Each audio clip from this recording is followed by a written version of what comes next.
Okay, but I have to ask this because, you told me the story once of a longtime business owner who was just going to walk away from his business. He had enough money, he had no plans going on. I mean, ultimately, if he had not engaged you, he wouldn't have understood his options that are available. So basically, you help people to identify potential issues or challenges or avenues of pursuit that they would not otherwise have known about. I mean, that's really stage one of your process, isn't it? Meet with you and understand what are your options. It could be an M&A, it could be a succession planning, it could be any area or something that they haven't even considered. And your job is to help them, I guess the old story of acres of diamonds? Yes. The same idea is there opportunities that they're not pursuing or they're not aware of? You bring that to their attention and then you assemble the team.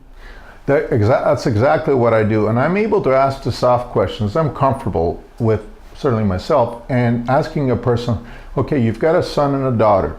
Obviously, one of them is better suited to take over the business, whereas the other is better suited to doing something else.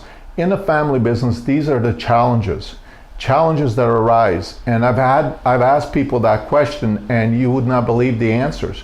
Where the client says, hey, my son's a great guy, he's good at doing this, but my daughter should be the one that's taking over. So you get into the family dynamics. So you got to manage these familial dynamics, and that's part of the equation. And sometimes that departs from logical, what's best for the business, to dealing with something that's on an emotional level.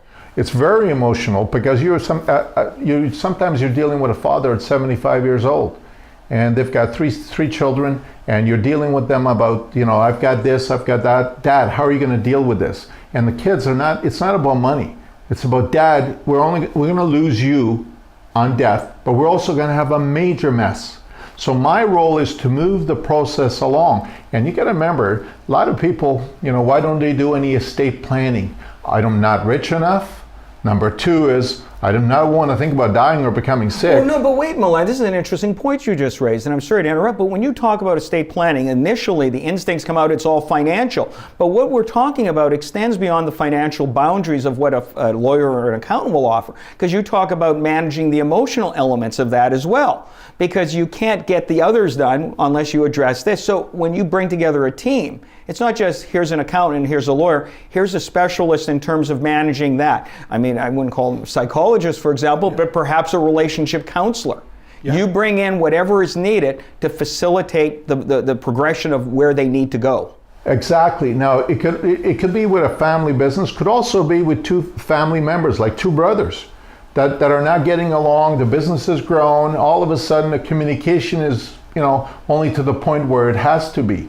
And so I turn around and I say, wait a minute, I've got people that specialize in this that I can bring you, and they're not people that just got into business, people that do family advising. So they will bring in and help them through that process. Because numbers are numbers, okay? It's very simple. Here's a number, that's easy. It's the soft part. The soft part is to say, John, what do you really want to happen?